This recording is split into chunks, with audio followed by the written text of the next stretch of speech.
Friends, ഇന്ന് നമ്മുടെ staff selection commission അതായത് SSCയുടെ പുതിയ ഒരു നോട്ടിഫിക്കേഷൻ വന്നിട്ടുണ്ട്. 3000-ന് മുകളിൽ 4000-ന് അടുത്തോളം വേക്കൻസി ഉണ്ട്. നമുക്ക് കേരളത്തിലൊക്കെ വേക്കൻസി പ്രതീക്ഷിക്കാവുന്ന വേക്കൻസികളാണ്. പിന്നെ മലയാളത്തിൽ നിങ്ങൾക്ക് എക്സാം എഴുതാം. ഇതിലേക്ക് നിങ്ങൾക്ക് അപ്ലൈ ചെയ്യാനുള്ള ക്വാളിഫിക്കേഷൻ എന്ന് പറയുന്നത് ജസ്റ്റ് +2 കഴിഞ്ഞവർക്ക് ഇതിലേക്ക് അപ്ലൈ ചെയ്യാം. +2 എനി സ്ട്രീമാണ്, ഏത് സയൻസ് ആണെങ്കിലും ഹ്യൂമാനിറ്റീസ് ആണെങ്കിലും കൊമേഴ്സ് ആണെങ്കിലും ഒക്കെ അപ്ലൈ ചെയ്യാം. +2 തുല്യമായുള്ള കോഴ്സുകൾ കഴിഞ്ഞവർക്കും ഇതിലേക്ക് അപ്ലൈ ചെയ്യാം. ഓക്കെ, അതിന് ഉയർന്ന ക്വാളിഫിക്കേഷൻ ഉള്ളവരാണെങ്കിലും അപ്ലൈ ചെയ്യുന്നതിൽ യാതൊരു തടസ്സവുമില്ല. ഓക്കെ, ഇനി അത് മാത്രമല്ല, അപ്പം +2 എക്സാം കഴിഞ്ഞ് റിസൾട്ട് വെയിറ്റ് ചെയ്യുന്ന ഉദ്യോഗാർത്ഥികളുണ്ടല്ലോ, അവർക്കും ഇതിലേക്ക് അപ്ലൈ ചെയ്യാവുന്ന അവസരമാണ് കേട്ടോ. അപ്പോൾ പെട്ടെന്ന് തന്നെ നിങ്ങൾക്ക് SSCയുടെ ഒക്കെ എക്സാമിനെ കുറിച്ചിട്ടും അതിനെക്കുറിച്ചൊരു ഐഡിയ ഉണ്ടാവാനും നിങ്ങൾക്ക് SSCയുടെ എക്സാം എഴുതാൻ കിട്ടുന്ന ഒരു അവസരമാണ്. നല്ല രീതിയിൽ പ്രിപ്പയർ ചെയ്ത് കഴിഞ്ഞാൽ ഒറ്റ തവണ കൊണ്ട് നമുക്ക് എക്സാം എഴുതിയെടുക്കാവുന്നതുമാണ്. ഓക്കെ, അപ്പോൾ നിങ്ങൾക്ക് താല്പര്യം ഉണ്ടെങ്കിൽ നിങ്ങൾ വീഡിയോ സ്കിപ്പ് ചെയ്യാതെ മുഴുവനായിട്ടും കാണുക. അപ്പോൾ നമ്മൾ SSCയുടെ പുതിയ വെബ്സൈറ്റിൽ നമ്മൾ എങ്ങനെയാണ് രജിസ്റ്റർ ചെയ്യേണ്ടതെന്നുള്ളത് വീഡിയോ കാണിക്കും. അത് മാത്രമല്ല, ഇതിലേക്ക് നമ്മൾ എങ്ങനെയാണ് അപ്ലൈ ചെയ്യേണ്ടതെന്നുള്ള കാര്യങ്ങൾ കാണിക്കും. പിന്നെ ഇതിൻ്റെ എക്സാം സ്കീം എങ്ങനെയാണ് തുടങ്ങിയിട്ടുള്ള കാര്യങ്ങളെല്ലാം വിശദമായിട്ട് നമ്മൾ വീഡിയോയിൽ പറയുന്നുണ്ട്. നിങ്ങൾ വീഡിയോ സ്കിപ്പ് ചെയ്യാതെ മുഴുവനായിട്ടും കാണുക. ഓക്കെ, അപ്പോൾ നമുക്കിതിൻ്റെ ഒഫീഷ്യൽ നോട്ടിഫിക്കേഷൻ നോക്കാം. അപ്പോൾ ഇതാണ് ഒഫീഷ്യൽ നോട്ടിഫിക്കേഷൻ, നിങ്ങൾക്കിവിടെ കാണാൻ പറ്റും. ഇത് നോട്ടിഫിക്കേഷൻ റിലീസ് ചെയ്തിരിക്കുന്നത് 8/4/2024 കേട്ടോ. നോട്ടിഫിക്കേഷൻ SSCയുടെ വെബ്സൈറ്റിൽ റിലീസ് ചെയ്തിരിക്കുന്നത്. അപ്പം ഇത് നിങ്ങൾക്കിവിടെ കാണാം, combined higher secondary level examination 2024. അപ്പോൾ ഇതിൻ്റെ ഓൺലൈൻ അപേക്ഷ സ്റ്റാർട്ട് ചെയ്യുന്നത് 8/4 ഏപ്രിൽ 8 മുതൽ നിങ്ങൾക്ക് 7/5/2024 വരെ അപ്ലൈ ചെയ്യാവുന്ന സമയമുണ്ട് കേട്ടോ. ഓക്കെ, ഇനി നിങ്ങളുടെ അപേക്ഷയിൽ എന്തെങ്കിലും തെറ്റുകൾ വന്നു പോയിട്ടുണ്ടെങ്കിൽ നിങ്ങൾക്ക് എന്ത് ചെയ്യാൻ പറ്റും, നിങ്ങൾക്ക് അത് കറക്റ്റ് ചെയ്യാനുള്ളൊരു ടൈം കൂടെ തന്നിട്ടുണ്ട്. 10/5/2024 മുതൽ 11/5/2024 ഈ ദിവസങ്ങളിൽ നിങ്ങൾക്ക് എന്ത് ചെയ്യാൻ പറ്റും, നിങ്ങളുടെ അപേക്ഷയിൽ തെറ്റുകൾ വന്നു പോയാൽ നിങ്ങൾക്ക് കറക്റ്റ് ചെയ്യാം. അപ്പോൾ ആ കറക്റ്റ് ചെയ്യുന്നതിന് നിശ്ചിതമുള്ളൊരു ഫൈൻ അല്ലെങ്കിൽ ഒരു ഫീ ഈടാക്കുന്നുണ്ട് SSC. അപ്പോൾ അത് ആദ്യമായിട്ട് ഒറ്റത്തവണ നമ്മൾ കറക്റ്റ് ചെയ്യുകയാണെങ്കിൽ 200 രൂപയും, വീണ്ടും നമ്മൾ ഫോം കറക്റ്റ് ചെയ്യുകയാണെങ്കിൽ അല്ലെങ്കിൽ അത് മോഡിഫൈ ചെയ്യുകയാണെങ്കിൽ 500 രൂപയൊക്കെയാണ് ഈടാക്കുന്നത് കേട്ടോ. അപ്പോൾ നിങ്ങൾ അതിൽ ഫീ ഉണ്ട് എന്നുള്ള പ്രത്യേകമായിട്ട് ശ്രദ്ധിക്കാം ഈ പറയുന്ന ഫോം കറക്ഷന്. അപ്പോൾ കറക്ഷൻ എന്ന് പറയുന്നത് ആരാണ് ചെയ്യേണ്ടതെന്ന് വെച്ചാൽ നമ്മൾ അപേക്ഷ കൊടുത്ത സമയത്ത്, അതായത് ഇപ്പോൾ നമ്മൾ 7/5/2024 എന്ന് പറയുന്ന ആ ഡേറ്റിലേക്ക് നമ്മൾ അപേക്ഷ സമർപ്പിച്ച് നമ്മുടെ അപേക്ഷയിൽ എന്തെങ്കിലും പാകപ്പിഴവുകൾ എന്തെങ്കിലും തെറ്റുകൾ വന്നു പോയിട്ടുണ്ടെങ്കിൽ അവർക്ക് കറക്റ്റ് ചെയ്യാനുള്ള മോഡിഫൈ ചെയ്യാനുള്ള ഒരു അവസരമാണ് ഈ 10/5/2024 11/5/2024. പിന്നെ ഇതിന് നമുക്ക് 2 tier എക്സാമിനേഷനാണ് വരുന്നത്. അതിൽ Tier 1 examination June to July ഈ പറയുന്ന മാസങ്ങളിലായിരിക്കും എക്സാം നടക്കുക. ഇത് Tier 2ൻ്റെ പിന്നീട് അനൗൺസ് ചെയ്യുന്നതാണ് പറയുന്നത് കേട്ടോ.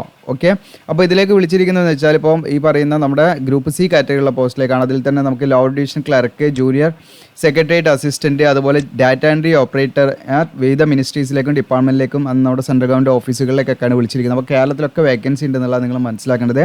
പേ സ്കെയിൽ ഇവിടെ ഓരോന്നിൻ്റെയും കൊടുത്ത് ലോ ഡിവിഷൻ ക്ലർക്കിൽ LDC അല്ലെങ്കിൽ JSL പേ ലെവൽ 2 ആയിരുന്നത് 19,900 മുതൽ 63,200 പിന്നെ ഒട്ടനവധി സെൻട്രൽ ഗവൺമെൻറ് അലവൻസ് കാര്യങ്ങളൊക്കെ ഉണ്ടായിരിക്കും കേട്ടോ. ഡാറ്റ എൻട്രി ഓപ്പറേറ്റർ പേ ലെവൽ 4 വരുന്നുണ്ട്, പേ ലെവൽ അത് 5 വരുന്നുണ്ട്. പിന്നെ data entry operator grade A വന്നിട്ടുണ്ട്, അതിൽ പേ ലെവൽ 4 ആണ് വരുന്നത്. അത് 25,500 മുതൽ 81,100 വരുന്നത്. ഇനി ഇതിൻ്റെ വേക്കൻസീസ് ആണ് നിങ്ങൾക്ക് ഇവിടെ കാണാം. അപ്രോക്സിമേറ്റ് വേക്കൻസിയാണ് ഇവിടെ കൊടുത്തിരിക്കുന്നത്. 3,712 വേക്കൻസി ഉണ്ട്. അപ്പോൾ വേക്കൻസി കൂടാനാണ് സാധ്യത. അപ്പോൾ നിങ്ങൾ വേക്കൻസിയുടെ നോക്കണ്ട, നിങ്ങൾ അപ്ലൈ ചെയ്യാം. പിന്നെ ഇതിൻ്റെ ഏജ് ലിമിറ്റ് വരുന്നത് മിനിമം 18 ആണ്, മാക്സിമം 27 വയസ്സ് വരെ അപ്ലൈ ചെയ്യാം. 1/8/2024 ഇതിൻ്റെ കട്ട് ഓഫ് ഡേറ്റ് ആയിട്ട് കണക്കാക്കുന്നത്. ഓക്കെ, അപ്പോൾ ഈ 1/8/2024 നിങ്ങൾക്ക് 27 വയസ്സ് കഴിയാൻ പാടില്ല. ദെൻ 18 വയസ്സ് കഴിയുകയും പൂർത്തിയാകുകയും വേണം. ഈ 2 കാര്യങ്ങൾ ഒക്കുന്നുണ്ടെങ്കിൽ തീർച്ചയായിട്ടും നിങ്ങൾക്ക് ഇതിലേക്ക് അപ്ലൈ ചെയ്യാവുന്നതാണ്. ഇതിൽ SC/ST കാൻഡിഡേറ്റ്സ് ആണെങ്കിൽ അവർക്ക് 32 വയസ്സ് വരെ അപ്ലൈ ചെയ്യാം. OBC ആണെങ്കിൽ 30 വയസ്സ് വരെ അപ്ലൈ ചെയ്യാം.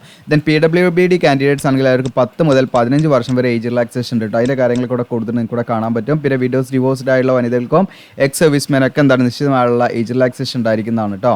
ഇനി ഇതിൻ്റെ എസെൻഷ്യൽ ക്വാളിഫിക്കേഷൻ നമ്മൾ പറഞ്ഞു, നിങ്ങൾക്കൂടെ കാണാം. LDC, JSA, DEO grade A ഈ പറയുന്ന പോസ്റ്റിലേക്ക് നിങ്ങൾക്ക് +2 പാസ്സായവർക്ക് ജസ്റ്റ് +2 പാസ്സായിരിക്കും, അല്ലെങ്കിൽ അതിന് തുല്യമായിട്ടുള്ള ക്വാളിഫിക്കേഷൻ ഉള്ളവർക്ക് ഇതിലേക്ക് അപ്ലൈ ചെയ്യാം. ഓക്കെ, അപ്പോൾ ജസ്റ്റ് നിങ്ങൾക്ക് ഏത് സ്ട്രീമിൽ +2 നിങ്ങൾ സയൻസ് എടുത്തോ, കൊമേഴ്സ് എടുത്തോ, ഹ്യൂമാനിറ്റീസ് എടുത്തോ, നിങ്ങൾ ഈ പറഞ്ഞിരിക്കുന്ന മറ്റോ +2 ഇക്വലൻ്റ് ആയുള്ള മറ്റു കോഴ്സുകൾ കഴിഞ്ഞവർക്കൊക്കെ ഇതിലേക്ക് തീർച്ചയായിട്ടും എന്ത് ചെയ്യാം, ഇതിലേക്ക് അപ്ലൈ ചെയ്യാം. +2 ലെവലാണ്. അപ്പോൾ ഈ പറയുന്ന പോസ്റ്റിലേക്ക് ഇനിയിപ്പം ഡാറ്റ എൻട്രി ഓപ്പറേറ്റർ തന്നെ ഈ പറയുന്ന ഡാറ്റ എൻട്രി ഓപ്പറേറ്റർ ഗ്രേഡ് Aയും വിളിച്ചിട്ടുണ്ട്. അപ്പോൾ ഈ പറയുന്ന ministry of consumer affair, food and public distribution and ministry of culture എന്ന് പറയുന്ന ഈ ഒരു കാറ്റഗറിയിലേക്ക് നിങ്ങൾക്ക് അപ്ലൈ ചെയ്യണമെങ്കിൽ +2 സയൻസ് എടുത്ത് പഠിച്ചിരിക്കണം. അതിൽ തന്നെ മാത്തമാറ്റിക്സ് നമ്മളൊരു സബ്ജക്റ്റായിട്ട് പഠിച്ചിരിക്കണം കേട്ടോ. അപ്പോൾ ഇവിടെ നമുക്ക് ഈ പറയുന്ന കാറ്റഗറിയിലേക്ക് നമ്മൾ എലിജിബിൾ ആണെങ്കിൽ, അതായത് നമുക്ക് ഇതിലേക്ക് അപ്ലൈ ചെയ്യണമെങ്കിൽ, നമുക്ക് ഈ പറയുന്ന പ്രിഫറൻസ് നമ്മൾ കൊടുക്കണമെങ്കിൽ നമുക്ക് നമ്മൾ +2 സയൻസ് എടുത്ത് പഠിച്ചിരിക്കുന്നുള്ളൂ കേട്ടോ. ബാക്കിയുള്ള പോസ്റ്റിലേക്കൊക്കെ എന്താണ് നമുക്ക് ജസ്റ്റ് +2 മതി എന്നുള്ളതാണ് നിങ്ങൾ മനസ്സിലാക്കേണ്ടത്. ഓക്കെ, ഇനി നിങ്ങൾക്ക് ഫൈനൽ ഇയർ നിങ്ങൾ ഈ പറഞ്ഞിരിക്കുന്ന എക്സാം ഒക്കെ എഴുതി വെയിറ്റ് ചെയ്ത ഉദ്യോഗാർത്ഥികൾക്ക് എന്ത് ചെയ്യാം, ഇതിലേക്ക് അപ്ലൈ ചെയ്യാം. പക്ഷേ ഒരു കണ്ടീഷൻ ഉണ്ട്, 1/8/2024. അപ്പോൾ നമുക്ക് ഇതിൻ്റെ മെയിലൊക്കെ റിസൾട്ട് വരുമല്ലോ. അപ്പോൾ തീർച്ചയായിട്ടും മെയിലൊക്കെ നിങ്ങൾക്ക് റിസൾട്ട് വരുന്നുണ്ട്. തീർച്ചയായിട്ടും ഇതിലേക്ക് അപ്ലൈ ചെയ്യാം. 1/8/2024 നമ്മൾ എലിജിബിൾ ആയിരിക്കണം എന്നുള്ള കണ്ടീഷനുള്ളൂ കേട്ടോ. അപ്പോൾ അത് പ്രത്യേകമായിട്ട് ശ്രദ്ധിക്കുക. അപ്പോൾ റിസൾട്ട് വെയിറ്റ് ചെയ്യുന്നവർക്ക് തീർച്ചയായിട്ടും അപ്ലൈ ചെയ്യാം. ഇനി എങ്ങനെയാണ് അപ്ലൈ ചെയ്യുന്നത് വിശദമായിട്ട് ഞാൻ കാണിക്കാം കേട്ടോ. ഇനി ആപ്ലിക്കേഷൻ ഫീ ഉണ്ട്, 100 രൂപയാണ് അപേക്ഷാ ഫീസ് വരുന്നത്. അതുപോലെ തന്നെ വിമൻ കാൻഡിഡേറ്റ്സ്, അതുപോലെ SC/ST, അതുപോലെ PWD എക്സ് സർവീസിനൊന്നും യാതൊരു ഫീയും കൊടുക്കേണ്ട, ഫ്രീ ആയിട്ട് ഇതിലേക്ക് അപ്ലൈ ചെയ്യാം കേട്ടോ. പിന്നെ നിങ്ങൾക്ക് ഇതിൻ്റെ എക്സാമിനേഷൻ സെൻറ്റർ നമുക്ക് KKR റീജിയനാണ്, കേരള കർണാടക റീജിയനാണ്. ഇതിൽ ലക്ഷദ്വീപും വരുന്നുണ്ട്. ഇപ്പോൾ ലക്ഷദ്വീപ് ആണെങ്കിൽ നിങ്ങൾക്ക് കവരത്തിയിൽ എക്സാം സെൻറ്റർ ഉണ്ടായിരിക്കും. പിന്നെ എറണാകുളം, കൊല്ലം, കോട്ടയം, കോഴിക്കോട്, തൃശ്ശൂർ, തിരുവനന്തപുരമാണ് നമുക്ക് കേരളത്തിൽ എക്സാം സെൻറ്റർ ഉള്ളത് കേട്ടോ. പിന്നെ നിങ്ങൾക്ക് കർണാടകൻ്റെ ഭാഗങ്ങളൊക്കെ ഇവിടെ കാണാൻ പറ്റും. ഓക്കെ, അപ്പോൾ നിങ്ങൾക്ക് എക്സാം സെൻ്ററൊക്കെ നിങ്ങൾക്ക് നിങ്ങളുടെ ചോയ്സിനനുസരിച്ച് നിങ്ങൾക്ക് കൊടുക്കാം. ദെൻ സ്കീം ഓഫ് എക്സാമിനേഷൻ എന്ന് പറയുന്നത് ഞാൻ പറഞ്ഞു 2 tier എക്സാമിനേഷനാണ്. അത് Tier 1 Tier 2 2 സെപ്പറേറ്റ് ആയിട്ടാണ് നടക്കുക. അപ്പോൾ Tier 1 വരുന്നത് നിങ്ങൾക്ക് ഇവിടെ കാണാം, സ്കീം അതിൻ്റെ കറക്റ്റായിട്ട് കൊടുത്തിട്ടുണ്ട്. നിങ്ങൾക്ക് പാർട്ട് 1 ഇംഗ്ലീഷ് ലാംഗ്വേജ്, സെക്കൻഡിൽ ജനറൽ ഇൻ്റലിജൻസ്, ദെൻ തേർഡിൽ നിങ്ങൾക്ക് ക്വാണ്ടിറ്റേറ്റീവ് ആപ്റ്റിറ്റ്യൂഡ്, ബേസിക് അരിത്മെറ്റിക് സ്കില്ലാണ് അതിൽ വരുന്നത്. ദെൻ ഫോർത്ത് നിങ്ങൾക്ക് ജനറൽ അവയർനെസ്. ഇങ്ങനെ 25 ക്വസ്റ്റ്യൻ ആണ് വരുന്നത്. അതിന് നിങ്ങൾക്ക് 50 മാർക്കാണ്. ഒരു ക്വസ്റ്റ്യന് 2 മാർക്ക് എന്നുള്ള ലെവലിലാണ് വരുന്നത്. ഓക്കെ, 60 മിനിറ്റ് ടൈം ഡ്യൂറേഷൻ ഉണ്ടായിരിക്കും. അപ്പോൾ Tier 1 എക്സാമിനേഷൻ എന്ന് പറഞ്ഞാൽ തീർച്ചയായിട്ടും ഒബ്ജക്റ്റീവ് ടൈപ്പായുള്ള ക്വസ്റ്റ്യൻ തന്നെ ആയിരിക്കും, മൾട്ടിപ്പിൾ ചോയ്സ് ക്വസ്റ്റ്യൻ ആയിരിക്കും കേട്ടോ. ഇനി സ്കീം Tier 2 നമുക്ക് നോക്കാം. ഇവിടെ ഇതിൽ നിങ്ങൾക്ക് വിവിധ സെക്ഷനുകളും സെഷനുകളൊക്കെ ആയിട്ട് വരുന്നുണ്ട്. ഓക്കെ, പ്രധാനമായിട്ടും 2 സെഷനായിട്ടാണ് വരുന്നത്. സെഷൻ 1ഉം സെഷൻ 2ഉം ആണ് വരുന്നത്. ഈ സെഷൻ 1 വിവിധ സെക്ഷനും വിവിധ മൊഡ്യൂളും ഇതിൽ കാണാൻ പറ്റും നിങ്ങൾക്ക്. അപ്പോൾ ഫോർ എക്സാമ്പിൾ ഇപ്പോൾ ഞാൻ കാണുന്നത് സെഷൻ 1 സെക്ഷൻ 1 നിങ്ങൾക്ക് ഇവിടെ കാണാൻ പറ്റും. മൊഡ്യൂൾ 1 മാത്തമാറ്റിക്കൽ എബിലിറ്റി, മൊഡ്യൂൾ 2 നിങ്ങൾക്ക് റീസണിങ് ആൻഡ് ജനറൽ ഇൻ്റലിജൻസ്. അത് നിങ്ങൾക്ക് നമ്പർ ഓഫ് ക്വസ്റ്റ്യൻ. അതോടൊപ്പം തന്നെ ഈ സെഷൻ 1 നമുക്ക് എന്താണ് മൾട്ടിപ്പിൾ ചോയ്സ് ക്വസ്റ്റ്യൻ തന്നെയാണ് കേട്ടോ, ഒബ്ജക്റ്റീവ് ക്വസ്റ്റ്യൻ തന്നെയാണ്. പിന്നെ സെഷൻ 2 വരുന്ന സമയത്ത് നമുക്ക് ഈ പറയുന്ന സ്കിൽ ടെസ്റ്റ് കാര്യങ്ങളുണ്ട്, ടൈപ്പിംഗ് ടെസ്റ്റ് ഒക്കെ ഉണ്ടായിരിക്കും. ഓക്കെ, ഈ പറയുന്ന കാറ്റഗറിയിലുള്ള ഇപ്പോൾ നമ്മൾ ഡാറ്റ എൻട്രി, ഗ്രേഡ് എ, അതുപോലെ അങ്ങനെയുള്ള പോസ്റ്റിലേക്കും മറ്റു ഇപ്പം നമുക്ക് LDC JS ഒക്കെ ആണെങ്കിൽ ടൈപ്പിംഗ് ടെസ്റ്റ് ഉണ്ടായിരിക്കും. മറ്റേ നമുക്ക് സ്കിൽ ടെസ്റ്റ്, ഈ പറയുന്ന ഡാറ്റ എൻട്രി ടെസ്റ്റ് കാര്യങ്ങളൊക്കെ ഉണ്ടായിരിക്കും കേട്ടോ. ഓക്കെ, അപ്പോൾ അതിനൊക്കെ അനുസരിച്ച് നമ്മൾ എന്ത് ചെയ്യണം, നല്ല രീതിയിൽ പ്രിപ്പയർ ചെയ്യണം. അപ്പോൾ അത് നിങ്ങൾ പ്രത്യേകമായിട്ട് മനസ്സിലാക്കണം. അപ്പോൾ അതിൻ്റെ മാർക്കും കാര്യങ്ങളൊക്കെ കൂടെ കൊടുത്തിട്ട് ജസ്റ്റ് നിങ്ങൾക്ക് നോക്കാവുന്നതാണ്. എന്തെങ്കിലും സംശയം ഉണ്ട് തീർച്ചയായിട്ടും നിങ്ങൾ ഇൻസ്റ്റയിലോ അതിൽ ചോദിക്കാവുന്നതാണ് കേട്ടോ. പിന്നെ ഈ പറയുന്ന നമുക്ക് Tier 2ൻ്റെയും എക്സാം ലാംഗ്വേജ് മലയാളത്തിൽ അവൈലബിൾ ആണ് കേട്ടോ. നമുക്ക് മലയാളത്തിൽ എക്സാം എഴുതാം. ഇനി ഇതിൻ്റെ സിലബസ് ഇവിടെ കൊടുത്തിട്ടുണ്ട്. സിലബസ് ഒക്കെ നോക്കി നിങ്ങൾക്ക് നല്ല രീതിയിൽ പ്രിപ്പയർ ചെയ്യാവുന്നതാണ് കേട്ടോ. Tier 1ഉം Tier 2ൻ്റെയും ഒക്കെ ഇവിടെ കൊടുത്തിട്ടുണ്ട്. പിന്നെ നിങ്ങൾക്ക് ഈ പറയുന്ന പോസ്റ്റിലേക്കൊക്കെ നിങ്ങൾക്ക് അപ്ലൈ ചെയ്യാം. അതായത് ഈ പറയുന്ന എക്സാമിൽ നിങ്ങൾ ക്വാളിഫൈ ചെയ്ത് പിന്നെ നിങ്ങൾക്ക് ഈ പറയുന്ന സ്കിൽ ടെസ്റ്റ് അതുപോലെ ടൈമിംഗ് ടെസ്റ്റ് ഒക്കെ ക്വാളിഫൈ ചെയ്യാൻ നിങ്ങൾക്ക് ഡാറ്റ എൻട്രിയിൽ അതായത് സ്പീഡ് കാര്യങ്ങൾ വേണം. അപ്പോൾ അതിന് വേറെ സർട്ടിഫിക്കറ്റ് കാര്യങ്ങളൊന്നും വേണ്ട. അപ്പോൾ ആ സ്പീഡ് നമ്മൾ ഉണ്ടാക്കിയെടുക്കണം. അത് നമ്മൾ സിസ്റ്റം ഉണ്ടെങ്കിൽ അങ്ങനെ നിങ്ങൾക്ക് യൂസ് ചെയ്ത് നിങ്ങൾക്ക് യൂട്യൂബൊക്കെ നോക്കി പഠിക്കാം. ഇനി അതല്ല നിങ്ങൾക്ക് ഏതെങ്കിലും ഇൻസ്റ്റിറ്റ്യൂട്ട് ഉണ്ടെങ്കിൽ അവിടെ പോയിട്ട് നിങ്ങൾ എന്ത് ചെയ്യുക, ലെവലിലൊക്കെ നിങ്ങൾക്ക് എന്ത് ചെയ്യാൻ പഠിക്കാവുന്നതാണ് കേട്ടോ. അതിൻ്റെ സ്പീഡ് വേണമെന്നുള്ളതാണ്. ജസ്റ്റ് നമ്മൾ ക്വാളിഫൈ ചെയ്യാന്നുള്ളൂ. അതിന് കൂടുതൽ മാർക്ക് വാങ്ങണമെന്നില്ല. ഒരു നിശ്ചിത കട്ട് ഓഫ് ഉണ്ടായി നമ്മൾ ക്വാളിഫൈ ചെയ്യാന്നുള്ളൂ കേട്ടോ. പിന്നെ നിങ്ങൾക്ക് SC/ST OBC അതുപോലെയുള്ള EWS ഒക്കെ റിസർവേഷൻ കിട്ടണമെങ്കിൽ നമ്മൾ ഓൺലൈനായിട്ട് അപ്ലൈ ചെയ്യുന്ന അവസാന തീയതി ഉണ്ടല്ലോ, ആ തീയതിയുടെ ഉള്ളിൽ നമ്മുടെ കയ്യിൽ വാലിഡ് ആയിട്ടുള്ള സർട്ടിഫിക്കറ്റ് ഉണ്ടായിരിക്കണം. ആ സർട്ടിഫിക്കറ്റ് എന്ന് പറഞ്ഞാൽ നമ്മൾ ഏതെങ്കിലും ഫോർമാറ്റിൽ എടുത്താൽ പോരാ. ഇവരിവിടെ പറഞ്ഞിരിക്കുന്ന സെയിം ഫോർമാറ്റിന് നമ്മൾ എടുക്കാൻ ശ്രദ്ധിക്കുക കേട്ടോ. ഇത് SC/ST ആണെങ്കിൽ ഈ സെയിം ഫോർമാറ്റ് ആയിരിക്കണം, OBC ആണെങ്കിൽ ഈ സെയിം ഫോർമാറ്റ് ആയിരിക്കണം കേട്ടോ. പിന്നെ PWDൻ്റെ ഒക്കെ സർട്ടിഫിക്കറ്റിൻ്റെ ഫോർമാറ്റ് കാര്യങ്ങളൊക്കെ ഇതിൽ കൊടുത്തിട്ടുണ്ട്. ആ സെയിം ഫോർമാറ്റ് ആയിരിക്കണം, അല്ലെങ്കിൽ അത് റിജക്റ്റ് ആവും എന്നുള്ള പ്രത്യേകം. നമ്മുടെ കാൻഡിഡേറ്റ്സ് റിജക്റ്റ് ആവും ഡോക്യുമെൻറ്റ് വെരിഫിക്കേഷൻ്റെ സമയത്ത്. ഇവിടെ നിങ്ങൾക്ക് കാണാം EWS കാൻഡിഡേറ്റ്സ് ആണെങ്കിൽ അവർക്ക് തയ്യാറേണ്ട സർട്ടിഫിക്കറ്റിൻ്റെ മാതിരിയൊക്കെ ഇതിലുണ്ട്. പിന്നെ ഞാൻ പറഞ്ഞു എക്സാം ലാംഗ്വേജ് നമുക്ക് ഇത്രയും 15 ഭാഷയിൽ അവൈലബിൾ ആണ്, ഇവിടെ കാണാൻ പറ്റും. ഓക്കെ, അപ്പോൾ നമുക്ക് മലയാളം ചൂസ് ചെയ്യാം. അതിൻ്റെ കോഡ് വരുന്നത് 12 ആണ് കേട്ടോ. ഓക്കെ, അതെങ്ങനെയാണെന്നുള്ളതൊക്കെ ഞാൻ കാണിക്കാം. പിന്നെ നിങ്ങൾക്ക് ഈ പറയുന്ന ബോർഡർ റോഡ് ഓർഗനൈസേഷൻ BROയിലേക്ക് നമുക്ക് ഞാൻ പറഞ്ഞു നമ്മുടെ കേന്ദ്ര സർക്കാരിൻ്റെ കീഴിലുള്ള വിവിധ ഡിപ്പാർട്ട്മെൻറ്റിലേക്കും വിവിധ ഓർഗനൈസേഷനിലേക്കും ഒക്കെ ആയിട്ടാണ് വിവിധ മിനിസ്ട്രീസിലേക്കൊക്കെയാണ് വേക്കൻസി വരുന്നത്. അപ്പോൾ BROയിലൊക്കെ വേക്കൻസി ഉണ്ടാവും. ബോർഡർ റോഡ്സ് ഓർഗനൈസേഷനിലൊക്കെ ഈ പറയുന്ന വേക്കൻസി ഉണ്ടാവും. അപ്പോൾ അതിലേക്ക് നമുക്ക് ഈ പറയുന്ന അപ്പം മെറിറ്റ് ലിസ്റ്റിലൊക്കെ വന്ന് നമ്മൾ ആ പ്രിഫറൻസ് കൊടുക്കുന്ന സമയത്ത് അതിൽ ഫിസിക്കൽ എഫിഷ്യൻസി ടെസ്റ്റും മെഡിക്കൽ ടെസ്റ്റ് കാര്യങ്ങൾ ഫിസിക്കൽ സ്റ്റാൻഡേർഡ് ഒക്കെ ഉണ്ടാവും എന്നുള്ളത് നിങ്ങൾ മനസ്സിലാക്കി വെക്കുക. വെറുതെ നമുക്ക് പോയിട്ട് നമുക്ക് അത് ചെയ്യാൻ പറ്റിക്കോളുന്നില്ല. അപ്പോൾ അത് വളരെ മിനിമം ആയിട്ടുള്ള കാര്യങ്ങളാണ്. അപ്പോൾ ഈ പറയുന്ന ഓർഗനൈസേഷനിലേക്ക് മാത്രം കേട്ടോ.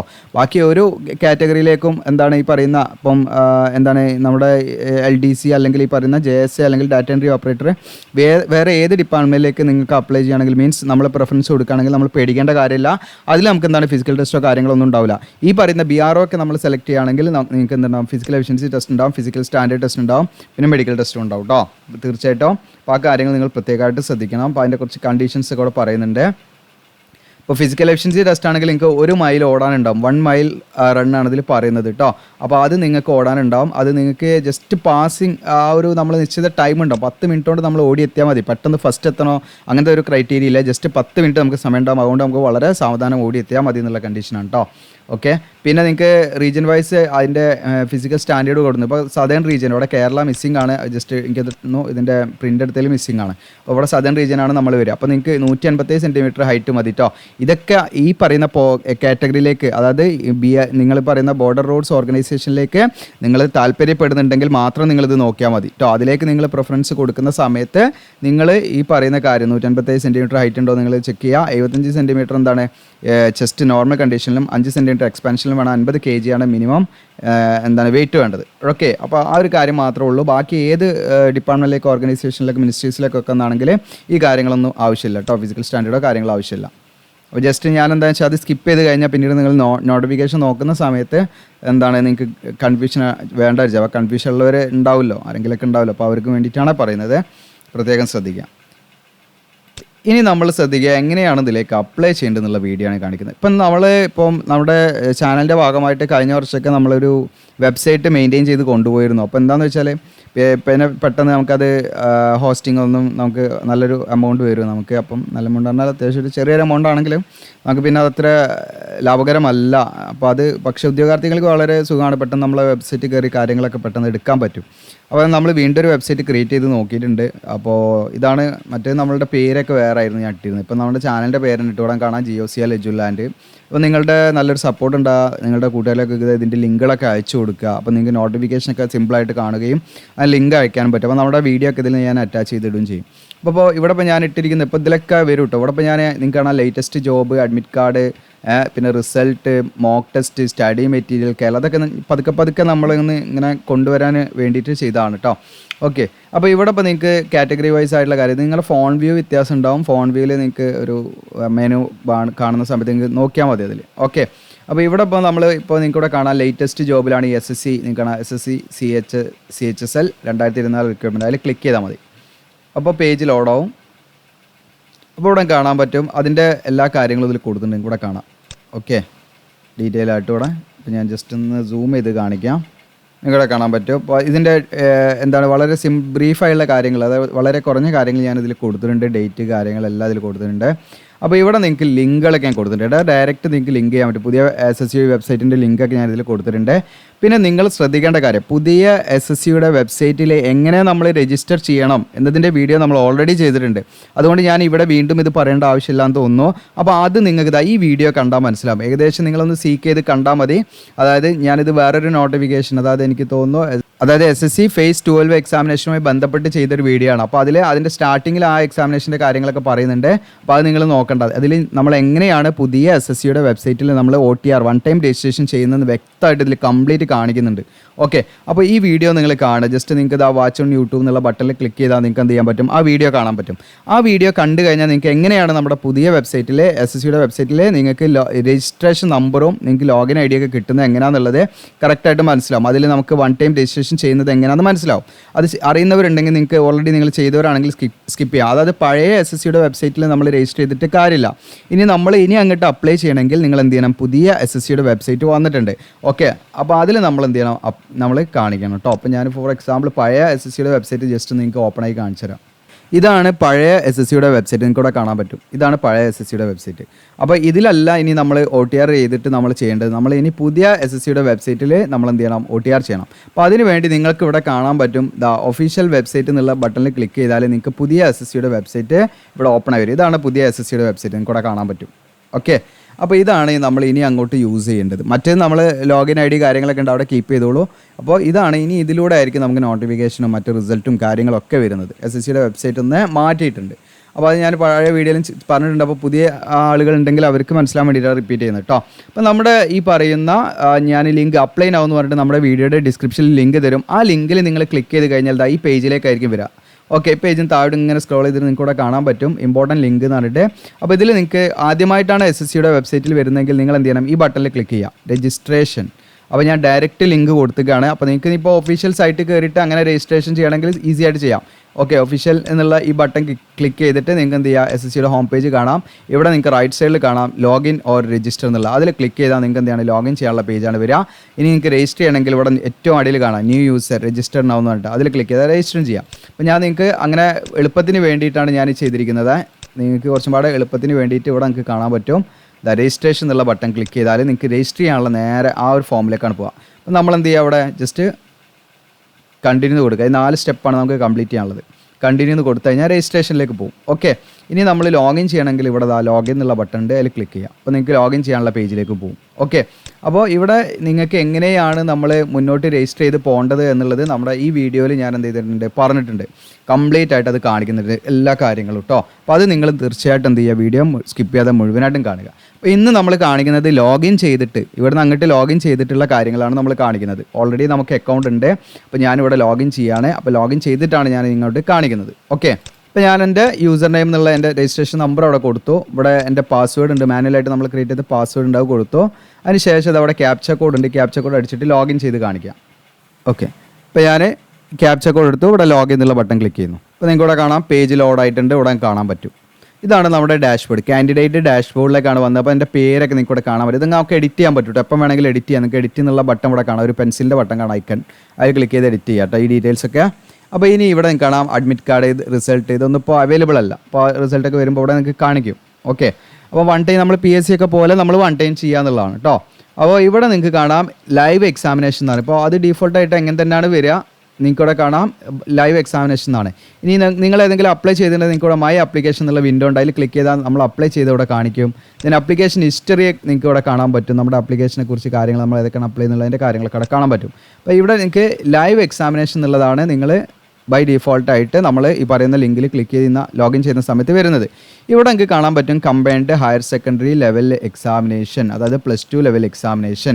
ജസ്റ്റ് +2 ക്വാളിഫിക്കേഷൻ വെച്ചിട്ട് നമ്മുടെ കേന്ദ്ര സർക്കാരിൻ്റെ കീഴിലുള്ള വിവിധ സ്ഥാപനങ്ങളിലേക്കും വിവിധ ഓർഗനൈസേഷനിലേക്കും വിവിധ ഡിപ്പാർട്ട്മെൻറ്റിലേക്കൊക്കെ ഉള്ള വേക്കൻസികൾ നികത്തുന്ന എക്സാമിനേഷൻ SSC ആണ് ഇത് കണ്ടക്ട് ചെയ്യുന്നത്. അപ്പോൾ ആ എക്സാമിനേഷനാണ് ഇവിടെ. അപ്പോൾ ഇതിൽ നിങ്ങൾക്ക് സ്റ്റാർട്ട് ചെയ്യുന്ന ഡേറ്റ് ഇവിടെ കൊടുത്തിട്ടുണ്ട്, ക്ലോസിംഗ് ഡേറ്റ് ഇവിടെ കൊടുത്തിട്ടുണ്ട്, എല്ലാം ഇവിടെ കൊടുത്തിട്ടുണ്ട് ഡീറ്റെയിൽസൊക്കെ. നിങ്ങൾ എന്ത് ചെയ്താൽ ഇവിടെ അപ്ലൈ എന്നുള്ള ബട്ടൺ കാണാം, അതിലങ്ങോട്ട് ക്ലിക്ക് ചെയ്യാം. അതിൽ നമ്മൾ ക്ലിക്ക് ചെയ്യുന്ന സമയത്ത് നിങ്ങൾക്ക് ഇവിടെ കാണാൻ പറ്റും കുറച്ച് ഇൻസ്ട്രക്ഷൻ ഉണ്ട്. നമ്മൾ ജസ്റ്റ് ഒന്ന് വായിച്ച് നോക്കുക. എന്നിട്ട് നമ്മൾ ഫിൽ ഫോം എന്ന് പറഞ്ഞിട്ടൊരു ബട്ടൺ കാണാം, അതിൽ ക്ലിക്ക് ചെയ്യുക. അതിൽ ക്ലിക്ക് ചെയ്താൽ നമ്മൾ ഇത്രയും കാര്യങ്ങളാണ് നമ്മൾ എന്ത് ചെയ്യുന്നത്, ഫില്ല് ചെയ്ത് പോകേണ്ടത്. ഓക്കെ, ഒരു 5 സ്റ്റെപ്പാണ് ടോട്ടൽ വരുന്നത്. ഓക്കെ, അപ്പോൾ നമ്മൾ പേഴ്സണൽ ഡീറ്റെയിൽസിൽ നമ്മൾ ഓൾറെഡി 1 ടൈം രജിസ്ട്രേഷൻ ചെയ്ത സമയത്ത് പേരും കാര്യങ്ങളൊക്കെ കൊടുത്തുകൊണ്ട് അത് അവിടെ കാണിക്കും. അത് വീണ്ടും നമുക്ക് എന്ത് ചെയ്യേണ്ട, നമ്മൾ വീണ്ടും ടൈപ്പ് ചെയ്യേണ്ട ആവശ്യമില്ല. ഓക്കെ, അപ്പോൾ അവിടെയൊക്കെ നമ്മളിങ്ങനെ താഴോട്ട് ഇങ്ങനെ വരിക. ഓക്കെ, താഴോട്ട് വന്നിട്ട് നിങ്ങൾക്ക് ഇവിടെ കാണാം. അതൊക്കെ ശരിയാണോ ജസ്റ്റ് നോക്കാം. ശരിയല്ലെങ്കിൽ നിങ്ങൾക്ക് നേരത്തെ പറഞ്ഞ പോലെ ആ പെൻസിലിൻ്റെ ബട്ടണിൽ നമ്മുടെ ഡാഷ്ബോർഡിൽ പോയിട്ട് പെൻസിലിൻ്റെ ബട്ടണിൽ ക്ലിക്ക് ചെയ്ത് എഡിറ്റ് ചെയ്യാവുന്നതാണ്. ഓക്കെ, വെരിഫൈ ചെയ്ത് നമ്മൾ നെക്സ്റ്റ് എന്ന് കൊടുക്കുക.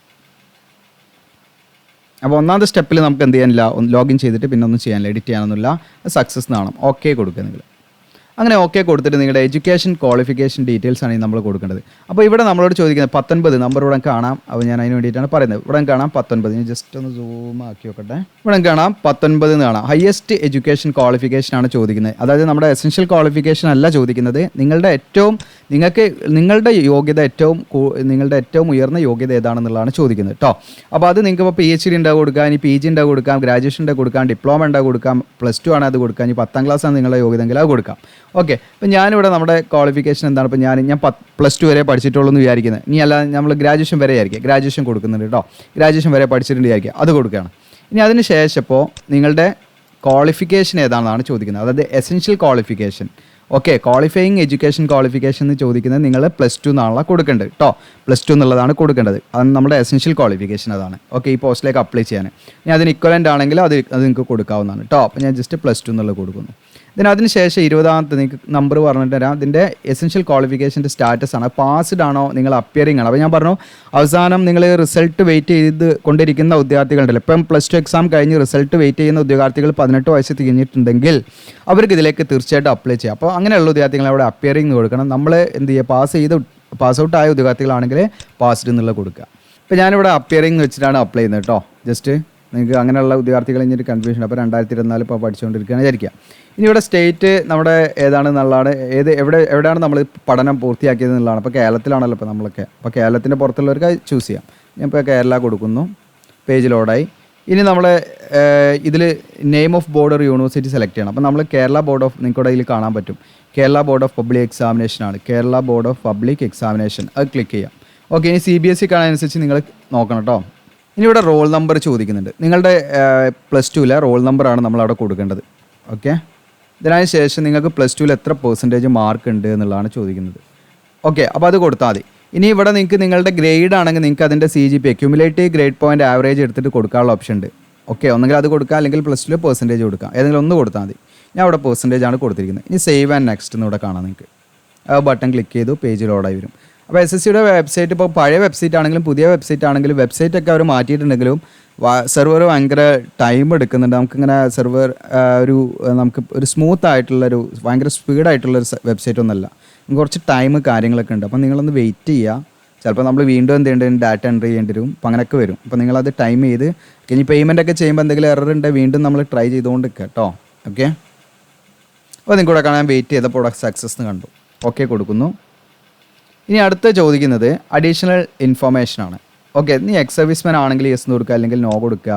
ഇനി അടുത്ത 22ാമത്തെ ഏജ് റിലാക്സേഷൻ നിങ്ങൾക്ക് ആവശ്യമുണ്ടെങ്കിൽ ഇവിടെ യെസ് എന്ന് കൊടുക്കുക. അതായത് ഇപ്പം ഇതിൻ്റെ മിനിമം ഏജ് എന്ന് പറയുന്നപ്പോൾ മിനിമം അല്ല മാക്സിമം ഏജ് ലിമിറ്റ് എന്ന് പറയുന്നത് 27 ആണല്ലോ ജനറൽ. അപ്പോൾ SC OBCക്കൊക്കെ ഏജ് റിലാക്സേഷൻ 27 കഴിഞ്ഞിട്ടുണ്ടെങ്കിൽ യെസ് എന്ന് കൊടുത്താൽ അതിൻ്റെ കാര്യങ്ങൾ കൊടുക്കാവുന്നതാണ്. അപ്പോൾ നമ്മൾ നോ കൊടുക്കുന്നു. പിന്നെ നമ്മുടെ പേഴ്സണൽ ഡീറ്റെയിൽസ് ഒക്കെ ഈ പറയുന്ന എന്താണ് ജോബ് ഓപ്പർച്യൂണിറ്റീസ് ഒക്കെ നമുക്ക് ആക്സസ് ചെയ്യുന്നതിന് നമുക്ക് താല്പര്യമുണ്ടോ അല്ലെങ്കിൽ അങ്ങനെയുള്ള കാര്യങ്ങളാണ്. അപ്പോൾ അത് നമ്മൾ യെസ് എന്ന് കൊടുക്കുക. കാരണം എന്തെങ്കിലും നമ്മുടെ ഡീറ്റെയിൽസ് ഒക്കെ അത് ഷെയർ ആവും. അപ്പോൾ അത് കൊണ്ട് നമുക്ക് എന്താണ് എന്തെങ്കിലും കമ്പനിയിലോ അല്ലെങ്കിൽ അതൊക്കെ ആയിട്ട് ജോബുമായി ബന്ധപ്പെട്ടൊക്കെ നമുക്ക് എന്തെങ്കിലും മെയിലോ കാര്യങ്ങളൊക്കെ വരും. നമുക്ക് യെസ് എന്ന് കൊടുക്കുക. ഇനിയിപ്പോൾ നിങ്ങളുടെ പ്രൈവസി അത്രയും നിങ്ങൾക്ക് ഭയങ്കരതാണെങ്കിൽ നോ കൊടുക്കാവുന്നതാണ് കേട്ടോ. ഓക്കെ, സേവ് കൊടുക്കുക. ഇവിടെ ഓക്കെ എന്ന് കൊടുക്കുന്നു. ഇനി നമ്മളോട് അഡീഷണൽ ഇൻഫർമേഷൻ രണ്ടാമതായിട്ട് പറയുന്നത് എക്സാമിനേഷൻ സെൻറ്ററുടെ പ്രിഫറൻസ് ആണ് നമ്മൾ കൊടുക്കേണ്ടത്. പ്രിഫറൻസ് നിങ്ങൾക്ക് ഇപ്പോൾ ഞാനിപ്പോൾ ഇവിടെ നമുക്ക് കേരളത്തിൽ ഞാനിപ്പോൾ ഇവിടെ നിങ്ങൾക്ക് KKR നോക്കിയാൽ മതിട്ട് എളുപ്പത്തിൽ നിങ്ങൾക്ക് കാണാൻ പറ്റും. ഇവിടെ കാണാം. ഞാനിപ്പോൾ ഇവിടെ കോഴിക്കോടാണ് ഒന്നാമത്തെ സെൻറ്റർ കൊടുക്കുന്നത്. രണ്ടാമത്തെ സെൻറ്റർ 3 മിനിമം കൊടുക്കണം നമ്മൾ. രണ്ടാമത്തെ കൊടുക്കുന്നത് ഞാനിപ്പോൾ വെറുതെ രണ്ടാമായിട്ട് കൊടുക്കുകയാണ് കേട്ടോ. KKRൽ തൃശ്ശൂർ കൊടുക്കുന്നു. മൂന്നാമത്തെ കൊടുക്കുന്നത് കോട്ടയം കൊടുക്കുന്നു. ഇങ്ങനെ ഇപ്പോൾ ഞാൻ വെറുതെ കൊടുത്താൽ കേട്ടോ, ഡിസ്റ്റൻസ് നോക്കിയിട്ട് കൊടുത്തല്ല. പിന്നെ അതിനനുസരിച്ച് നിങ്ങൾക്ക് ആദ്യം എവിടെയാണ് പറ്റുക അതിനനുസരിച്ച് നിങ്ങൾക്ക് കൊടുക്കാം. ഇനി മീഡിയം ഓഫ് എക്സാമിനേഷൻ ഇവിടെ ചോദിക്കുന്നുണ്ട്. ഇപ്പം ഞാനിവിടെ മലയാളം കൊടുക്കുകയാണ്. അപ്പോൾ നിങ്ങൾക്ക് ഇംഗ്ലീഷ് കൊടുക്കണേ ഇംഗ്ലീഷ് കൊടുക്കാം. ഓക്കെ, ഇനിയിപ്പോൾ ഞാനിവിടെ മലയാളം കൊടുക്കുന്നത്. ഓക്കെ, ഇനി ഇത് അടുത്ത് ചോദിക്കുന്നത് അത് തന്നെ നമ്മൾ ഒരുപാട് വെരിഫൈ ചെയ്യാണ് ഏതാണ് ലാംഗ്വേജ് വേണ്ടതെന്ന് തെറ്റാതിരിക്കാൻ വേണ്ടിയിട്ടാണ്. അപ്പോൾ ഞാൻ വീണ്ടും മലയാളം സെലക്ട് ചെയ്യാം കേട്ടോ. ഓക്കെ, അതായത് 25-ൽ ചോദിച്ച സെയിം സംഭവം തന്നെയാണ് ഇവിടെ നമ്മൾ ജസ്റ്റ് വെരിഫൈ ചെയ്യുക. ഒന്നുപാടെ നമ്മൾ സെലക്ട് ചെയ്യാം. ഇനി മീഡിയം ഓഫ് ഫോർ ടൈപ്പിംഗ് ടെസ്റ്റാണ്. ഇപ്പം ഞാൻ പറഞ്ഞതിലേക്ക് നിങ്ങൾക്ക് ടൈപ്പിംഗ് ടെസ്റ്റ് ഉണ്ടാവും. അപ്പോൾ അതിൽ നമുക്ക് ഇംഗ്ലീഷിലാണോ നിങ്ങൾക്ക് ടൈപ്പ് ചെയ്യാൻ താല്പര്യം അല്ലെങ്കിൽ ഹിന്ദിയിലാണോ, പലർക്കും പല രീതിയിലായിരിക്കില്ല. അപ്പോൾ നിങ്ങളത് സെലക്ട് ചെയ്യുക. ഞാൻ ഇംഗ്ലീഷ് കൊടുക്കുന്നു. മീഡിയം എന്നുള്ളതാണ് കേട്ടോ. നമ്മുടെ ടൈപ്പിംഗ് മീഡിയം ആണ്, ടൈപ്പിംഗ് ടെസ്റ്റിൻ്റെ മീഡിയം ആണ്. ദെൻ അടുത്തത് നമ്മളത് വീണ്ടും വെരിഫൈ ചെയ്യുക, ഇംഗ്ലീഷിൽ നിന്ന് കൊടുക്കുന്നു. പിന്നെ PWD കാൻഡിഡേറ്റ്സ് ആണെങ്കിൽ അവർ യെസ് കൊടുക്കുക അല്ലെങ്കിൽ നോ കൊടുക്കുക, അങ്ങനെയുള്ള കാര്യങ്ങളൊക്കെയാണ്. ഇതൊക്കെ അവർക്കുള്ളതാണ്. അപ്പോൾ അതൊക്കെ ഡിസേബിൾ ആയി. ഞാൻ അങ്ങനത്തെ പ്രശ്നമില്ലാത്ത നേരത്തെ കൊടുത്തും കൊണ്ട് അത് നമുക്കൊക്കെ ഡിസേബിൾ ആയിട്ട് കിടക്കും. അപ്പോൾ അതിൽ എനേബിൾ ആയവർ എന്ത് ചെയ്യുക, അത് യെസ് കൊടുത്ത് അതിൻ്റെ ഡീറ്റെയിൽസ് കൊടുക്കാവുന്നതാണ്. പിന്നെ നമുക്ക് എക്സാം എഴുതാൻ എന്തെങ്കിലും ഫിസിക്കൽ ലിമിറ്റേഷനുള്ള ഉദ്യോഗാർത്ഥികളാണെങ്കിൽ യെസ് കൊടുത്ത് അതിന് ടൈം ഡ്യൂറേഷനൊക്കെ നമുക്ക് സ്ക്രൈബിനൊക്കെ വെക്കാനുള്ള സംവിധാനമൊക്കെ ഉണ്ട്. അപ്പം ഒക്കെ നമ്മൾ നോർമൽ ഉള്ള ഉദ്യോഗാർത്ഥികൾ നോ കൊടുത്താൽ മതി. അങ്ങനെയുള്ള സ്പെഷ്യലായുള്ള ഉദ്യോഗാർത്ഥികളാണെങ്കിൽ യെസ് കൊടുത്ത് ചെയ്യാവുന്നതാണ്. അപ്പോൾ സ്ക്രൈബിന് ആവശ്യമുണ്ടെങ്കിൽ യെസ് കൊടുക്കാനുള്ള ഓപ്ഷൻ ഇവിടെ ഉണ്ട്. സ്ക്രൈബർ എന്ന് പറഞ്ഞാൽ എക്സാം എഴുതാൻ സഹായിക്കുന്ന ഒരു കുട്ടിയെ എക്സാം എഴുതാൻ സഹായിക്കുന്ന ആളുകളെയാണ് സ്ക്രൈബ് എന്ന് പറയുന്നത് കേട്ടോ. അപ്പോൾ നിങ്ങൾക്ക് 10ാം ക്ലാസ്സിലൊക്കെ പബ്ലിക് എക്സാം ഉണ്ടാകുന്ന സമയത്ത് നമുക്ക് പഠനത്തിൽ ചില വൈകല്യങ്ങളുള്ള ഉദ്യോഗാർത്ഥികളൊക്കെ ഉണ്ടാവുമല്ലോ, അല്ലെങ്കിൽ ഇങ്ങനെയുള്ള എന്തെങ്കിലും ഡിസബിലിറ്റി ഉള്ള ഉദ്യോഗാർത്ഥികളൊക്കെ ആണെങ്കിൽ അവരെ എക്സാം എഴുതാൻ മറ്റ് സ്കൂളിൽ നിന്നൊക്കെ കുട്ടികളൊന്ന് എഴുതി കൊടുക്കാറില്ലേ, അതാണ് സംഭവം കേട്ടോ. അപ്പോൾ അതേമാതിരി ഇവിടെയും നടക്കും എന്നുള്ളതാണ്. പിന്നെ നിങ്ങൾ ഇവിടെ ശ്രദ്ധിക്കേണ്ടത് 28ാമത്തേത് +2 നിങ്ങൾ സയൻസ് വിത്ത് മാത്തമാറ്റിക്സ് ഒരു സബ്ജക്റ്റായിട്ട് നിങ്ങൾ പഠിച്ച ഉദ്യോഗാർത്ഥികൾ കൂടെ യെസ് കൊടുക്കുക. അല്ലാത്തവർ ഇവിടെ ഹ്യൂമാനിറ്റീസ് കൊമേഴ്സ് അങ്ങനെയുള്ളവരാണെങ്കിൽ നോ കൊടുക്കുക കേട്ടോ. ഓക്കെ, അത് പ്രത്യേകമായിട്ട് നിങ്ങൾ ശ്രദ്ധിക്കണം. അപ്പോൾ നിങ്ങൾ +2 സയൻസ് എടുത്ത് പഠിച്ച് മാത്തമാറ്റിക്സ് നിങ്ങളൊരു സബ്ജക്റ്റായിട്ട് പഠിച്ചെങ്കിൽ യെസ് കൊടുക്കുക അല്ലെങ്കിൽ നോ കൊടുക്കുക. ഓക്കെ, എന്നിട്ട് നമ്മളവിടെ എന്ത് ചെയ്യുക, സേവ് നെക്സ്റ്റ് എന്ന് കൊടുക്കുക. ഇപ്പോൾ പേജ് ലോഡ് ചെയ്യാനൊക്കെ ടൈം എടുക്കും. അപ്പോൾ നിങ്ങൾ ഒന്ന് വെയിറ്റ് ചെയ്യുക, പിന്നെ റീഫ്രഷ് ചെയ്ത് കളിക്കരുത് കേട്ടോ. ഓക്കെ, ഇവിടെ കാണാം സക്സസ് കാണാം. ഓക്കെ കൊടുക്കാം.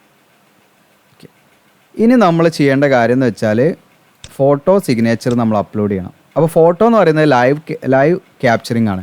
അപ്പോൾ പണ്ട് പഴയ SSCയുടെ വെബ്സൈറ്റിൽ നിന്ന് പുതിയ SSCയുടെ വെബ്സൈറ്റിലേക്ക് മാറിയപ്പം വന്നിരിക്കുന്ന ഒരു മാറ്റമാണ് നമ്മുടെ എന്താണ് ഫോട്ടോ നമ്മൾ ലൈവായിട്ട് ഇതിൽ ക്യാപ്ചർ ചെയ്യണം. ഓക്കെ, അപ്പോൾ അത് നമുക്ക് വളരെ സിമ്പിളായിട്ട് ചെയ്യാവുന്ന കാര്യം തന്നെയാണ്. നമുക്ക് മറ്റേ ഫോട്ടോ നമ്മൾ റീസൈസ് ഒക്കെ ചെയ്യുന്നതിലും വളരെ എളുപ്പമായിട്ട് ചെയ്യാൻ പറ്റും. അപ്പോൾ നിങ്ങളുടെ ഫോൺ ക്യാമറ യൂസ് ചെയ്തിട്ട് നിങ്ങൾക്ക് ചെയ്യാം. നിങ്ങളുടെ മൊബൈൽ യൂസ് ചെയ്തിട്ട് ഫ്രണ്ട് ക്യാമറ ഓൺ ചെയ്തിട്ട് നിങ്ങൾക്ക് ഈസി ആയിട്ട് ചെയ്യാൻ പറ്റും. അപ്പോൾ ഇവിടെ നിങ്ങൾക്ക് കാണാൻ പറ്റും കുറച്ച് ഇൻസ്ട്രക്ഷൻ ഉണ്ട്. അതായത് നമ്മൾ നല്ല ലൈറ്റ് ഉണ്ടായിരിക്കണം, പ്ലെയിൻ ബാക്ക്ഗ്രൗണ്ട് ആയിരിക്കണം, ബാക്കിൽ നമ്മൾ എവിടെയെങ്കിലും ഒന്നും എടുത്ത് ചെയ്യരുത്. ബാക്ക്ഗ്രൗണ്ട് വൈറ്റ് ആയിരിക്കണം. നമ്മൾ ഇങ്ങനെയുള്ള ചുമരിൻ്റെ ഒക്കെ ഇങ്ങനെ ഇതൊക്കെ പ്രത്യേകമായിട്ട് നമ്മൾ നോക്കുക കേട്ടോ. ചുമരിൻ്റെ ഒക്കെ സൈഡിൽ നിന്നിട്ട് നമുക്ക് ചെയ്യാം. നല്ല വൈറ്റ് ബാക്ക്ഗ്രൗണ്ട് ഒക്കെ ആണെങ്കിൽ അതിനനുസരിച്ച് ചെയ്യാം. ഓക്കെ, പിന്നെ നിങ്ങൾ ശ്രദ്ധിക്കേണ്ടതെന്ന് വെച്ചാൽ നമ്മുടെ ഐ ലെവലിൽ നമ്മൾ ക്യാമറ ഫിക്സ് ചെയ്ത് ആ രീതിയിലായിരിക്കണം നമ്മൾ ക്യാപ്ചർ ചെയ്യേണ്ടത്. ആ സ്ട്രെയിറ്റ് ആയിട്ട് നമ്മൾ ഫോട്ടോ എടുക്കുമ്പോൾ സ്ട്രെയിറ്റ് ആയിട്ട് നോക്കാമെന്ന് പറയുമല്ലോ, അപ്പോൾ ആ രീതിയിലായിരിക്കാം നമ്മൾ ചെയ്യേണ്ടത്. പിന്നെ നമ്മൾ കറക്റ്റായിട്ട് ക്യാമറയിലേക്ക് സ്ട്രെയിറ്റ് ആയിട്ട് നോക്കിക്കൊണ്ടിരിക്കുകയും വേണം. പിന്നെ പ്രത്യേകമായിട്ട് ശ്രദ്ധിക്കേണ്ടത് നമ്മൾ ക്യാപ്പ്, മാസ്ക്, ഇങ്ങനത്തെ സാധനം നമ്മൾ എന്താണ് കണ്ണടകൾ അങ്ങനെയൊന്നും നമ്മൾ യൂസ് ചെയ്യാൻ പാടില്ല കേട്ടോ. ക്യാപ്ചർ ചെയ്യുന്ന സമയത്ത് കണ്ണട വെക്കുന്നവരാണെങ്കിൽ കണ്ണടക്ക് ഊരിയിട്ട് ചെയ്യണം. കാരണം അതിൻ്റെ റിഫ്ലക്ഷൻ അടിച്ച് അതിൻ്റെ ക്വാളിറ്റി, ഫോട്ടോയുടെ ക്വാളിറ്റി കുറയും. അപ്പോൾ നിങ്ങൾക്ക് ഇവിടെ ക്യാപ്ചർ ലൈവ് ഫോട്ടോ എന്നുള്ള ബട്ടൺ ക്ലിക്ക് ചെയ്താൽ നിങ്ങൾക്ക് എന്ത് ചെയ്യാൻ പറ്റും? ഫോട്ടോ ക്യാപ്ചർ ചെയ്യാൻ പറ്റും. ഇനി നിങ്ങൾക്ക് ഇങ്ങനെ വർക്ക് ചെയ്തിട്ടില്ലെങ്കിൽ ഈ ബട്ടൺ ക്ലിക്ക് ചെയ്തിട്ട് നിങ്ങളുടെ എന്താണ് ഫോൺ ക്യാമറ ഓപ്പൺ ആയിട്ടില്ലെങ്കിൽ നിങ്ങൾക്ക് എന്ത് ചെയ്യാൻ പറ്റും? ഓപ്പൺ ആയിട്ടില്ലെങ്കിൽ മാത്രം കേട്ടോ നിങ്ങൾക്ക് എന്ത് ചെയ്യാൻ പറ്റും? ഈ QR കോഡ് നിങ്ങൾക്ക് സ്കാൻ ചെയ്താൽ നിങ്ങൾക്ക് എന്ത് ചെയ്യാൻ പറ്റും? ഒരു ആപ്പ് പ്ലേ സ്റ്റോറിൽ നിന്ന് ഡൗൺലോഡ് ചെയ്യാൻ പറ്റും. അപ്പോൾ പ്ലേ സ്റ്റോറിൽ നിന്ന് ഡൗൺലോഡ് ചെയ്യാൻ പറ്റുന്ന ഒരു QR കോഡാണ് ഇവിടെ കൊടുത്തിരിക്കുന്നത്. ആപ്പിൻ്റെ QR കോഡാണ് കൊടുത്തിരിക്കുന്നത്. അപ്പോൾ ആ ആപ്പ് ഇൻസ്റ്റാൾ ചെയ്താൽ വളരെ ഈസി ആയിട്ട് നമുക്ക് എന്താണ് അത് വെബ് ക്യാം ആയിട്ട് നമുക്ക് യൂസ് ചെയ്യാൻ പറ്റുമെന്നുള്ളതാണ്. ഓക്കെ, അപ്പം ഇവിടെ തന്നെ ഡയറക്റ്റ് ക്യാപ്ചർ ലൈവ് ഫോട്ടോ എന്ന് കൊടുത്താൽ നമ്മുടെ എന്താണ് ഫോൺ ക്യാമറ എന്ത് ചെയ്യും? ഓപ്പൺ ആവും. ഓപ്പൺ ആയിട്ടില്ലെങ്കിൽ, വർക്ക് ആയിട്ടില്ലെങ്കിൽ ഈ QR കോഡ് സ്കാൻ ചെയ്യുക, എന്നിട്ട് എന്ത് ചെയ്യുക? ഒരു ആപ്പ് ഡൗൺലോഡ് ചെയ്യുക, എന്നിട്ട് എന്ത് ചെയ്യുക? വീണ്ടും ഇവിടെ നിങ്ങൾക്ക് ക്യാപ്ചർ ലൈവ് ഫോട്ടോ എന്ന് കൊടുക്കുക. ഓക്കെ, അപ്പോൾ അങ്ങനെ അത് വർക്കാവും. അപ്പോൾ ഞാനിവിടെ ഫോർ എക്സാമ്പിൾ നിങ്ങൾക്ക് ഇവിടെ ക്യാപ്ചർ ലൈവ് ഫോട്ടോ എന്നുള്ളത് കൊടുക്കുകയാണ്. അപ്പോൾ ഞാൻ ജസ്റ്റ് നിങ്ങളെ കാണിക്കുക. അപ്പോൾ നിങ്ങൾക്ക് ഇവിടെ കാണാൻ പറ്റും നിങ്ങൾക്ക്. ഓക്കെ, ഇതിൻ്റെ ഒരു ഫ്രെയിമൊക്കെ ഇവിടെ വന്നിട്ടുണ്ട് നിങ്ങൾക്ക്. ഓക്കെ, ഇപ്പോൾ നിങ്ങൾക്ക് ക്യാമറയിൽ എന്നെ കാണാൻ പറ്റും. അപ്പോൾ ഞാൻ ഇരിക്കുന്നത് ശരിക്കും ഇങ്ങനെയാണ് ഇരിക്കുന്നത്, പക്ഷേ എൻ്റെ ക്യാമറ ഇവിടെ ഉള്ളത്, ഈ സൈഡിലെ ക്യാമറ ഉള്ളത്. ഓക്കെ, ക്യാമറ എന്ന് വെച്ചാൽ എൻ്റെ ലാപ്ടോപ്പ് ഇവിടെ ഇരിക്കുന്നത്, ഇവിടെ വേറൊരു സ്ക്രീൻ ഉണ്ട്, എൻ്റെ മുന്നിൽ വേറൊരു സ്ക്രീൻ ഉണ്ട്. ഇപ്പം ഞാൻ ഇങ്ങോട്ട് തിരിഞ്ഞിരുന്ന് ഇതാ ഇവിടെ നിങ്ങൾക്കൊരു റെഡ് ലൈൻ കാണാം. ആ റെഡ് ലൈനിൻ്റെ ഉള്ളിൽ നമ്മുടെ ഫേസ്, നമുക്കൊരു പാസ്പോർട്ട് സൈസ് ഫോട്ടോയിൽ നമ്മൾ കറക്റ്റ് നമ്മൾ ഈ ഒരു ചെസ്റ്റിൻ്റെ ഭാഗത്തൊക്കെ ആയിട്ട് കവർ ചെയ്ത് നമ്മുടെ തലയും ഒക്കെ കൊള്ളുന്ന രീതിയിൽ നമ്മൾ കറക്റ്റായിട്ട് നമ്മൾ എന്ത് ചെയ്യണം? ആ രീതിയിലായിരിക്കണം നമ്മൾ എന്ത് ചെയ്യേണ്ടത്? ഫോട്ടോ എടുക്കേണ്ടത്. ഓക്കെ, അപ്പോൾ ഞാൻ ജസ്റ്റ് ഒന്ന് ഞാൻ ഇവിടെ കറക്റ്റായിട്ട് തിരിയാനുള്ള സ്പേസ് ഒന്നുമില്ല, കാരണം ഇവിടെ അങ്ങനത്തെ ഒരു അറേഞ്ച്മെൻ്റ് അല്ല, നമ്മൾ വളരെ ചെറിയൊരു ഏരിയ ആണ്. അപ്പോൾ ഞാൻ ജസ്റ്റ് ഒന്ന് തിരിഞ്ഞിട്ട് എൻ്റെ ബോഡി മാത്രമേ തിരിയാൻ, ചെയർ തിരിക്കാൻ പറ്റില്ല, കറങ്ങുന്ന കസേര ഇല്ല നമുക്ക്, അപ്പോൾ അതിൻ്റെ പ്രശ്നമാണ്. അപ്പോൾ ഞാൻ ബോഡി ഒന്ന് തിരിച്ചിട്ട് ഞാൻ ക്യാപ്ചർ ചെയ്തിട്ട് കാണിക്കാം. അപ്പോൾ ഇതെന്ന് പറഞ്ഞാൽ ഇവിടെ ലൈറ്റൊന്നുമില്ല, തീരെ ലൈറ്റൊക്കെ കുറവുള്ളൊരു ഏരിയ ആണ് കേട്ടോ. ഓക്കെ, അപ്പോൾ ജസ്റ്റ് ഒന്ന് ഞാൻ ക്യാപ്ചർ ചെയ്തിട്ട് കാണിക്കാം കേട്ടോ. അപ്പോൾ നിങ്ങൾക്കിപ്പോൾ ഇവിടെ സ്ക്രീനിൽ കാണാം, നിങ്ങൾക്കിവിടെ കാണാം ഫോട്ടോ അപ്രൂവ്ഡ് ആൻഡ് പ്രോസസ്ഡ്. അപ്പോൾ ഒരിക്കലും നിങ്ങൾ എന്ത് ചെയ്തു? ഇപ്പോൾ ഞാനെടുത്ത രീതിയിൽ എടുക്കരുത്. അപ്പോൾ നിങ്ങൾ ശ്രദ്ധിക്കേണ്ട വെരി ഇമ്പോർട്ടൻ്റ് ആയിട്ടുള്ള കാര്യമാണ് ഞാൻ പറയുന്നത്. അപ്പോൾ നിങ്ങളിപ്പോൾ ഞാനിവിടെ ഒരു എക്സാമ്പിളാണ് കാണിച്ചത്. ഇത് സ്കിപ്പ് ചെയ്ത് കാണുന്ന ഒരു അവസ്ഥയാണ് എനിക്ക് പേടി, കാരണം ഞാനൊരു എക്സാമ്പിളാണ് കാണിച്ചത്. ഇങ്ങനെയൊന്നും ഫോട്ടോ എടുക്കാൻ പറ്റില്ല കേട്ടോ. അതിപ്പോൾ ഞാനൊരു സൈഡ് ഇങ്ങനെ ചെരിഞ്ഞിട്ട് ഞാൻ പറയല്ലോ, ഇവിടെ തിരിയുന്ന കസാര ഇല്ലാത്തതുകൊണ്ടുള്ള പ്രശ്നമാണ്. പഴയൊരു കസാര വെച്ചിട്ടാണ് നമ്മളിരിക്കുന്നത്. അപ്പോൾ തിരിയുന്ന കസാരയാണ് നമുക്ക് ഇങ്ങനെ തിരിഞ്ഞിട്ട് ഇരുന്നിട്ട് ചെയ്യാൻ പറ്റും. അപ്പോൾ മറ്റേ ഞാനിവിടെ ഇരിക്കുന്ന ഈ ലാപ്ടോപ്പൊക്കെ വെച്ചിരിക്കുന്ന പറഞ്ഞാൽ ഒരു ഉപായത്തിന് നമ്മൾ വളരെ ലിമിറ്റഡ് ആയുള്ള ഏരിയ ആണ്. അപ്പോൾ അത് വെച്ചിട്ട് നമ്മൾ അങ്ങനെ ചെയ്താണ്. ഓക്കെ, അപ്പോൾ നിങ്ങൾ ശ്രദ്ധിക്കേണ്ട കാര്യം എന്ന് വെച്ചാൽ, നിങ്ങളിപ്പോൾ എന്നെ ഈ ഇതിൽ കാണുന്നുണ്ടല്ലോ, ഈ സ്ക്രീനിൽ ചെറിയ ഈ ഒരു ഡിസ്പ്ലേയിൽ കാണുന്നുണ്ടല്ലോ, അതിലിരിക്കുന്ന പോലെ സ്ട്രെയിറ്റ് ആയിട്ടിരിക്കുക. നമ്മുടെ ഈ ചെസ്റ്റിൻ്റെ ഈ ഭാഗം ഉണ്ടല്ലോ, ഇവിടെയൊക്കെ കവർ ചെയ്യുന്ന രീതിയിൽ നമ്മളൊരു പാസ്പോർട്ട് സൈസിൻ്റെ ആ ഒരു സൈസിൽ നമ്മൾ എന്ത് ചെയ്യുക? കറക്റ്റായിട്ട് സ്ട്രെയിറ്റ് ആയിട്ട് നോക്കിയിട്ട് ആ രീതിയിൽ നമ്മൾ എന്ത് ചെയ്യണം? നമ്മൾ ക്യാപ്ചർ ചെയ്യണം. ഈ ലൈറ്റ് ഇത്ര പോരാ, ഇതിലൊന്നും ലൈറ്റൊന്നും ഇത്ര ഒന്നും പോരാ. പിന്നെ കണ്ണട അങ്ങനെയുള്ള കാര്യങ്ങളും വെക്കാൻ പറ്റില്ല. പിന്നെ വേറൊരു കാര്യം എന്ന് വെച്ചാൽ, നമ്മളിത് ആക്സെപ്റ്റ് ചെയ്തെന്ന് വിചാരിച്ചാൽ അത് ശരിയായിക്കോളന്നില്ല കേട്ടോ. അത് കമ്പ്യൂട്ടറാണ്, നിങ്ങൾ പ്രത്യേകമായിട്ട് ശ്രദ്ധിക്കുക. നമ്മൾ മാനുവലായിട്ട് ചെക്ക് ചെയ്യുക, കാരണം അതിനുള്ള ഓപ്ഷൻ നമുക്കുണ്ട്. നിങ്ങൾ എന്ത് ചെയ്യുക? റീക്യാപ്ചർ ചെയ്യാനുള്ള ഓപ്ഷൻ ഉണ്ട്. ഓക്കെ, അപ്പം പ്രത്യേകമായിട്ട് ശ്രദ്ധിക്കേണ്ടത് വെച്ചാൽ ആവശ്യത്തിന് ബാക്ക്ഗ്രൗണ്ട് ലൈറ്റ് വേണം എന്നുള്ളത് ശ്രദ്ധിക്കുക. ഓക്കെ, നമുക്ക് ഫോട്ടോ എടുക്കുന്ന സമയത്ത് ലൈറ്റ് വേണം, നല്ല ക്ലിയർ ആയിരിക്കണം, നിങ്ങളെ മനസ്സിലാക്കുന്ന രീതിയിലുള്ള ഒരു ഫോട്ടോ ആയിരിക്കണം. അത് പ്രത്യേകമായിട്ട് നിങ്ങൾ ശ്രദ്ധിക്കുക കേട്ടോ. ഓക്കെ, അപ്പോൾ ഞാനിവിടെ നിങ്ങൾക്ക് എക്സാമ്പിൾ ഇത് കാണിക്കുന്നത്, ഞാൻ ഒരിക്കലും ഇത് എന്താണ് ഒരു അപേക്ഷയല്ല, നിങ്ങൾക്കൊരു ഡെമോ കാണിക്കുന്നതിന് വേണ്ടി, നിങ്ങൾക്ക് എങ്ങനെ നിങ്ങൾക്ക് ഇത് അപ്ലൈ ചെയ്യാന്നുള്ളത് കാണിക്കുന്നതിന് വേണ്ടി മാത്രം ചെയ്ത വീഡിയോ ആണ്. അപ്പോൾ ഇവിടെ നിങ്ങൾക്ക് കാണാം സേവ് എന്നുള്ള ബട്ടൺ കൊടുത്ത് ഞാൻ എന്താണ് ഇപ്പോൾ അത് സേവ് ആക്കിയത്. നിങ്ങൾക്ക് ഇവിടെ കാണാം അത് സേവ് ആയിട്ട് വന്നിട്ടുണ്ട്. അപ്പോൾ നിങ്ങൾക്ക് ഇത് എന്താണ് ജസ്റ്റ് ക്ലോസ് ചെയ്യണമെങ്കിൽ നിങ്ങൾക്ക് മാറ്റി റീപ്ലേസ് ചെയ്യണമെങ്കിൽ ഇവിടെ ക്ലോസ് ബട്ടൺ ഉണ്ട്, ക്ലിക്ക് ചെയ്താൽ നിങ്ങൾക്ക് ഇത് വേറെ തന്നെ വീണ്ടും എടുക്കാവുന്നതാണ്. ഓക്കെ, പിന്നെ രണ്ടാമതായിട്ട് നമ്മൾ ചെയ്യേണ്ടത് 10 KBയുടെയും 20 KBയുടെ ഇടയിലുള്ള JPG ഫോമാറ്റിലുള്ള എന്ത് വേണം? ഇതിലേക്ക് നമ്മൾ സിഗ്നേച്ചർ ഇതിലേക്ക് ആഡ് ചെയ്യണം. അപ്പോൾ നമ്മൾ അപ്ലോഡ് സിഗ്നേച്ചർ എന്നുള്ള ബട്ടൺ ക്ലിക്ക് ചെയ്യുക, എന്നിട്ട് നമ്മൾ സിഗ്നേച്ചർ ഇതിലേക്ക് അപ്ലോഡ് ചെയ്യണം.